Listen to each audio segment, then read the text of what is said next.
ಶ್ರೀ ಗುರು ಬಸವಲಿಂಗಾಯ ಸರ್ವರಿಗೂ ಶರಣು ಶರಣ. ಎರದ ಮುಳ್ಳಿನಂತೆ ಪರಗಂಡರೆನಗವ್ವ, ಸೋಂಕಲಮ್ಮೆ ಸುಳಿಯಲಮ್ಮೆ ನಂಬಿನಚ್ಚಿ ಮಾತಾಡಲಮ್ಮೆನವ್ವ. ಚನ್ನಮಲ್ಲಿಕಾರ್ಜುನನಲ್ಲದ ಗಂಡಂದಿರ ಉರದಲ್ಲಿ ಮುಳ್ಳುಂಟೆಂದು ನಾನಪ್ಪಲಮ್ಮೆನವ್ವ. ಇದು ಮಹಾದೇವಿ ಅಕ್ಕನವರ ಒಂದು ಹೆಚ್ಚು ಪರಿಚಯವಿಲ್ಲದ ವಚನ. ಅನೇಕ ವಚನಗಳು ಹೀಗೆ ಲಿಂಗಮ್ಮ ತಾಯಿಯ ಜೊತೆಗೆ, ಗೆಳತಿಯರ ಜೊತೆಗೆ ಅವರನ್ನು ಉದ್ದೇಶಿಸಿ ಹೇಳಿರ್ತಕ್ಕಂತಹ ವಚನಗಳಿದ್ದಾವೆ. ಇದು ಕೂಡ ಹಾಗೆ. ಮದುವೆ ಮಾಡ್ಕೋ ಅಂತ ಹೇಳಿ ಮಹಾದೇವಿ ಅಕ್ಕನಿಗೆ ಬಹಳ ಗಂಟು ಬಿದ್ದಾಗ ಆಕೆ ಬಹಳ ಅದ್ಭುತವಾದ ವಚನಗಳು ಹೇಳಿದ್ದಾರೆ.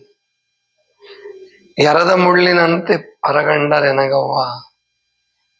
ಎರದ ಮುಳ್ಳು ಅಂದ್ರೆ ಪ್ರಾಯಶಃ ಈ ಸಣ್ಣ ಮುಳ್ಳಿರ್ತಾವ, ತುಂಬಾ ಸಣ್ಣ ಮುಳ್ಳು. ಅದು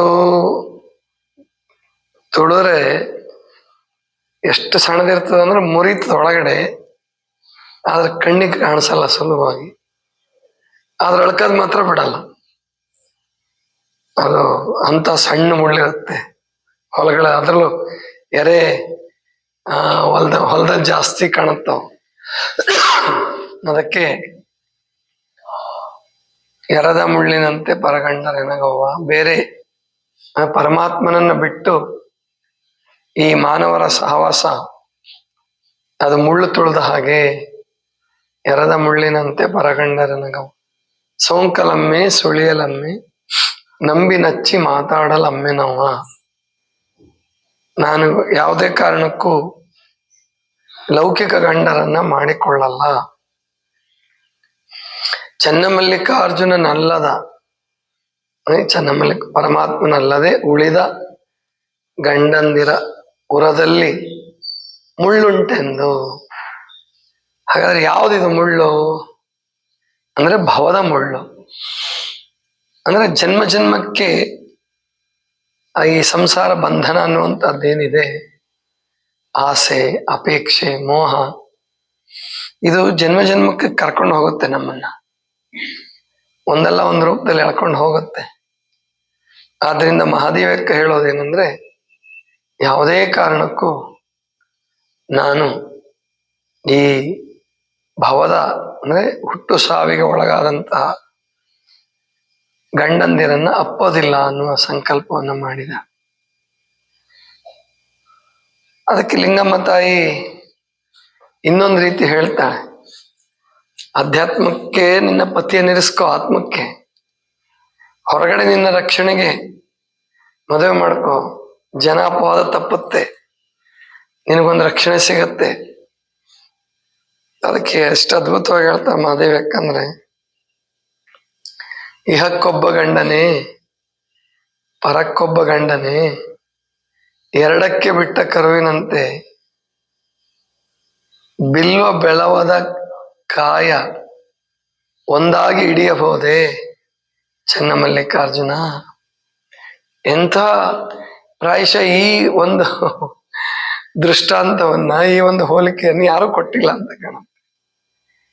ಎಷ್ಟು ಅದ್ಭುತ ಮಹಾದೇವಕ್ಕನ ಹೋಲಿಕೆಗಳ ದೃಷ್ಟಾಂತ. ಉಪಮಾಲಂಕಾರ ಅಂತ ಕರೀತಾರೆ ಛಂದಸ್ಸಿನಲ್ಲಿ. ಇಹಕ್ಕೊಬ್ಬ ಗಂಡನೇ ಪರಕ್ಕೊಬ್ಬ ಗಂಡನೇ, ಲೌಕಿಕಕ್ಕೊಬ್ಬ ಗಂಡನೇ ಪಾರಮಾರ್ಥಕ್ಕೊಬ್ಬ ಗಂಡನೇ. ಇದು ಸರಿ ಹೋಗಲ್ಲ. ಎರಡಕ್ಕೆ ಬಿಟ್ಟ ಕರುವಿನಂತೆ, ಇದು ಬಹಳ ಜನರಿಗೆ ಗೊತ್ತಿಲ್ಲ. ಎರಡಕ್ಕೆ ಬಿಟ್ಟ ಕರು ಅಂದ್ರೆ ಏನು ಅನ್ನೋದು ದೊಡ್ಡ ದೊಡ್ಡ ವಿದ್ವಾಂಸರು ಅರ್ಥ ಆದಂಗೆ ಕಾಣಿಸಲ್ಲ. ಅದು ಯಾರಿಗ್ ಗೊತ್ತಾಗತ್ತೆ ಅಂದ್ರೆ, ಹಿಂದಿನ ಕಾಲದಲ್ಲಿ ಹಾಲು ಕರೆಯುವಾಗ ಯಾರು ನೋಡಿರ್ತಾರೋ, ಇವಾಗ ಆ ಪದ್ಧತಿ ಇದೆಯಲ್ಲೂ ಗೊತ್ತಿಲ್ಲ. ಈ ಹಾಲು ಹಿಂಡ್ಬೇಕಾದ್ರೆ ಕರುವನ್ನು ಒಬ್ರು ಹಿಡ್ಕೋಬೇಕು. ಅಂದ್ರೆ ಅದು ತೊರೆ ಬಿಟ್ಟ ಮೇಲೆ ಕರು ಹಿಡ್ಕೊಳಕ್ ಬನ್ನಿ ಅಂತಾನೆ ಕರಿತಿದ್ರು ಅವಾಗ ನಾವು ಚಿಕ್ಕವರಿಂದ. ಆದ್ರೆ ಗೌಳಿಗಳು ಒಂದು ಉಪಾಯ ಮಾಡ್ತಾರಂತೆ. ಏನಂದ್ರೆ ಈ ಹತ್ತಿ ಕಾಳು ಏನಿರುತ್ತಲ್ಲ, ಹತ್ತಿ ಬೀಜ ಕಾಳು, ಅದನ್ನ ಇಡೋದು. ಅದಕ್ಕೇನೇನೋ ಸ್ವಲ್ಪ ಮಸಾಲೆ ಹಾಕಿ ಇಡೋದು. ಈ ಕರು ಅದನ್ನ ತಿನ್ನಕ್ಕೋಸ್ಕರ ಹೋಗುತ್ತೆ. ಅದನ್ನ ತಿಂತಾನೆ ಮತ್ತೆ ತಾಯಿ ನೆನಪಾಗತ್ತೆ. ತಾಯಿ ಹಾಲು ಕುಡಿತಾ ಇರುವಾಗ ಹತ್ತಿ ಕಾಳು ನೆನಪಾಗತ್ತೆ. ಹಿಂಗೆ ಎರಡಕ್ಕೆ ಬಿಟ್ಟ ಕರುವಿನಂತೆ, ಲೌಕಿಕಕ್ಕೂ ಅಲ್ಲ ಪಾರಮಾರ್ಥಕ್ಕೂ ಅಲ್ಲ. ನನಗೆ ಅದನ್ನ ಹೇಳ್ಬೇಡ. ಆ ಕೊನೆಗೆ ಕೊಡೋ ದೃಷ್ಟಾಂತ ಇದೆಯಲ್ಲ, ಅದು ಬಹಳ ಜನರಿಗೆ ಅರ್ಥ ಆಗೋದು ಕಷ್ಟ. ಬಿಲ್ವ ಬೆಳವದ ಹಣ್ಣ ಅಥವಾ ಕಾಯ ಒಂದಾಗಿ ಹಿಡಿಯಬಹುದೇ? ಬಿಲ್ಪತ್ರೆ ಕಾಯಿ ನೋಡಿದೀರ ನೀವೆಲ್ಲ? ನೋಡಿದೀರ ಇಲ್ವಾ? ಗುಂಡು ಗುಂಡಕ್ಕಿರುತ್ತೆ. ಇನ್ನು ಬೆಳವಲ್ದ ಕಾಯಿ ಅಂದ್ರೆ ಬ್ಯಾಲ್ದ ಹಣ್ಣು ಅಂತಿರಲ್ಲ, ಅದನ್ನು ನೋಡಿರ್ತೀರ. ಅವೆರಡನ್ನು ಕೂಡ್ಸಿ ಹಿಡಿಯಕ್ಕಾಗಲ್ಲ, ಯಾಕಂದ್ರೆ ಜಾರ್ತಿರ್ತಾವ ಒಂದೇ ಕೈಯಲ್ಲಿ. ಬಿಲ್ವ ಬೆಳವಾದ ಕಾಯಿ ಒಂದಾಗಿ ಹಿಡಿಯಬಹುದೇ ಚನ್ನಮಲ್ಲಿಕಾರ್ಜುನ ಅಂದ್ರೆ ಹಂಗೆ ಆಧ್ಯಾತ್ಮಕ್ಕೊಬ್ಬ ಮತ್ತು ಲೌಕಿಕಕ್ಕೊಬ್ಬ ಗಂಡನ್ ಮಾಡ್ಕೊಳಕ್ ಸಾಧ್ಯವೇ ಇಲ್ಲ. ನನ್ನ ತನು ಮನ ಭಾವ ಎಲ್ಲವನ್ನೂ ಚನ್ನಮಲ್ಲಿಕಾರ್ಜುನ್ಗೆ ಅರ್ಪಣೆ ಮಾಡಿಬಿಟ್ಟಿದೀನಿ. ನೀನಿನ್ಯಾವುದು ಹೇಳ್ಬೇಡ. ಕೊನೆಗೆ ಎಲ್ಲಿಗೆ ಬರ್ತಾಳ ಮಹಾದೇವಕ್ಕಂದ್ರೆ, ಹೋಗ್ಬೇಕಾದ್ರೆ ಎಲ್ಲ ಬಿಟ್ಟು ಹೋಗ್ಬೇಕಾದ್ರೆ ಗುರುಲಿಂಗ ದೇವರ ಮಠದಲ್ಲಿ ಸಂವಾದ ನಡೆಯಿತು ಕೊನೆಯದು.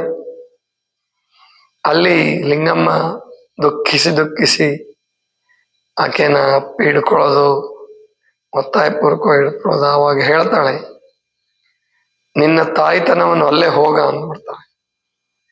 ನಾನು ಚನ್ನಮಲ್ಲಿಕಾರ್ಜುನ್ಗೆ ಒಲ್ದಿದ್ದೀನಿ, ಹೊರಟಿದ್ದೀನಿ, ನಿನ್ ತಾಯ್ತನೇ ಬೇಡ ಹೋಗ ಅಂತಂದು. ಅಷ್ಟರ ಮಟ್ಟಿಗೆ ನಿಷ್ಠೂರ ವೈರಾಗ್ಯ, ವೀರ ವೈರಾಗ್ಯ ಮಹಾದೇವಕ್ಕಂದು.